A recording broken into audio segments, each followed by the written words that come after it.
All right. Thanks for taking a couple minutes. I want to show you how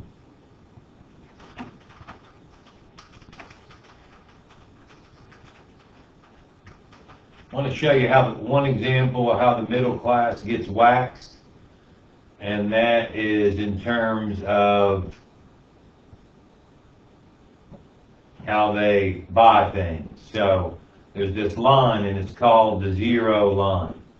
It's a time in life, and many of you might be at that time in life right now, where you have zero money. So I was taught as a young man that you never should pay more for something than it's worth. My dad had always told me, don't pay somebody interest. So what I would do is I would save up money. Let's talk about this in terms of a car. So I would save up money to buy a car.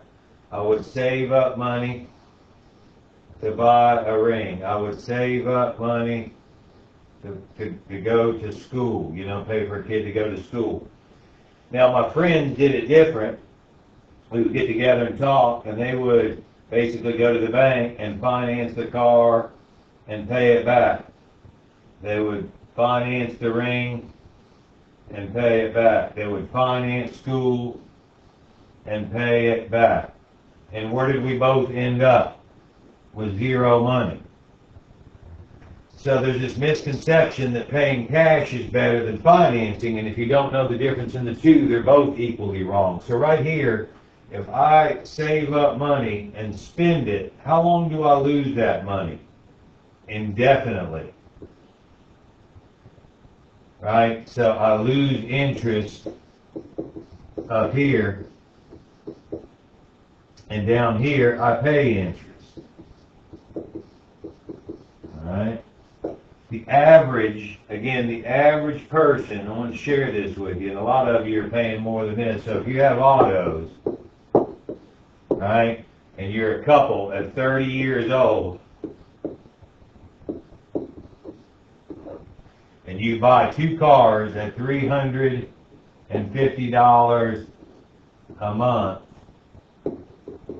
and every 5 years, you trade in the equity for a new one to keep the payment at $350. Okay? You do this with two cars every 5 years. By the age of 65, right, you have 35 years of cash checks. And what do you have? Two cars. Have we figured out a way to take this and keep it in our control versus the bank's control? That's over $1.4 million that we're going to transfer to institutions, whether we pay cash or whether we finance, pay interest. So you should ask yourself, most people, even over their lifetime, don't even accumulate $1.4 million. They spend more money as a way of getting to work than they do as a result of being at work. Now, there's a third method that nobody really talks about that the banks and the financial institutions use, and that's really called the wealth builder, where they never interrupt the forward momentum of money. So if they use collateral and they use the money during that time, they never interrupt this growth during that period. That's the wealthy do, the banks do. Maybe it's time that you should educate yourself to not just be transferring over $1 million for cars over your lifetime, and that's assuming $350. I know plenty of people that are financing cars $700, $1,000, $1,500 a month, so this number just gets bigger. So again, if you want to work your whole life, that's your business. If not, that's my business. Everything you purchase, you finance, whether you pay cash or whether you finance it. Sometimes paying cash cannot necessarily be in your best interest if there's an opportunity to earn more on your money. So you want to be a wealth builder, a saver, or a spender. It's up to you. Have an awesome day.